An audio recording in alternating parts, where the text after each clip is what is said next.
So the next thing to recognize is what's known as tagmemic analysis, right? What we're going to do is a tagmemic, this is a sort of technical term, A-N-A-L-Y-S-I-S, right? T-A-G-M-E-M-I-C, tagmemic analysis. Generally understood as the base unit, the basic sort of fundamental, the foundational, the simplest, I guess is the best way, the simplest unit of a linguistic analysis, right? The simplest unit of a linguistic analysis. That simplest unit is going to differ, right? If you're going to, as the object, I erased it, but if the object of your study is the sound, then the simplest unit might be the wavelength, right? If you're analyzing it as an idea, primarily, then the simplest unit might be sort of the conditions for the possibility of that particular concept, whatever that concept is. If you're analyzing it in terms of its etymology, then the simplest unit might be sort of the familial relations between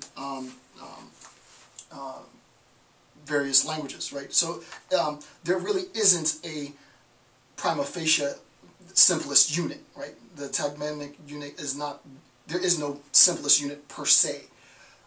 It would be improper, it would actually be incorrect to say that, depending on, remember, as Saussure said, the object, what was the quote? The viewpoint adopted creates the object. Depending on which viewpoint you adopt, it's going to determine what that simplest tagmemic unit is, right? If you're a linguist that's more interested in the physiological mechanism structure of sound, your tagmemic units will be different from sort of a more sort of holistic social account of linguistics. That tagmemic unit will differ.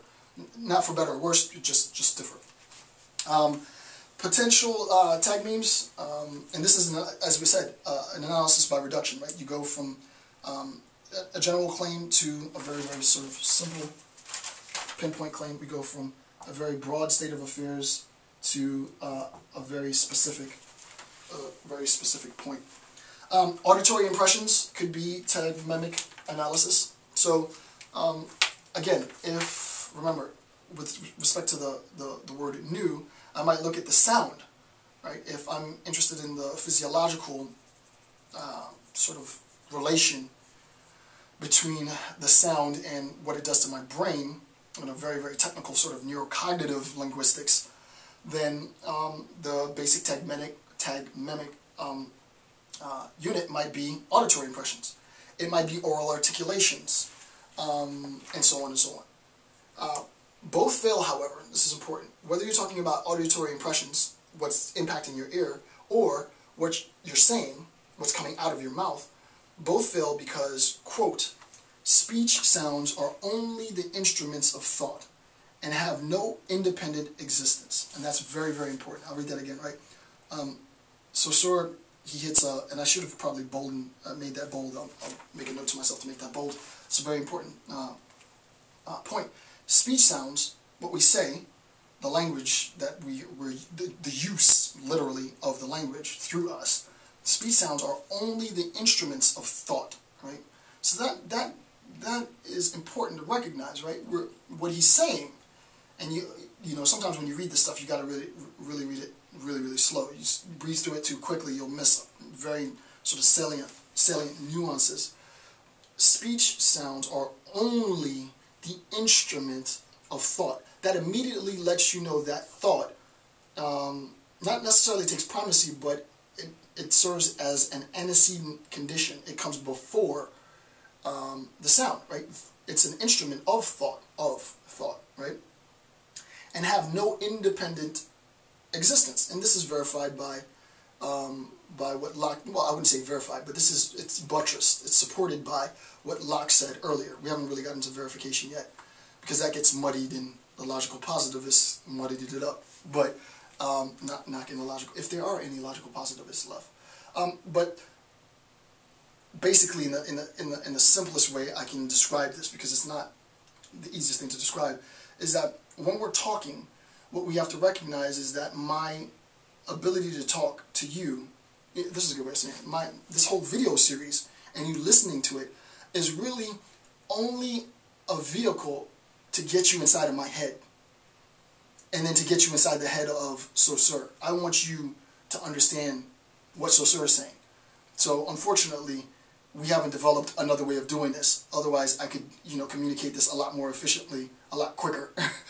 But unfortunately, the only way I know how to get these ideas out is by talking. So I spend my life talking.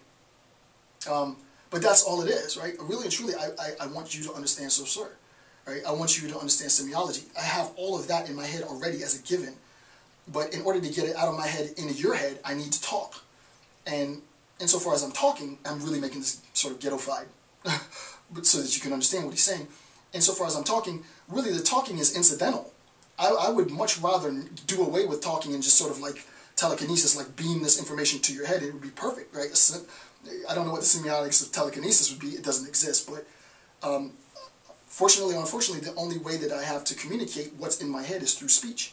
So what he says is both fail, both auditory impressions and oral articulations fail because speech sounds are only the instruments of thought and have no independent existence.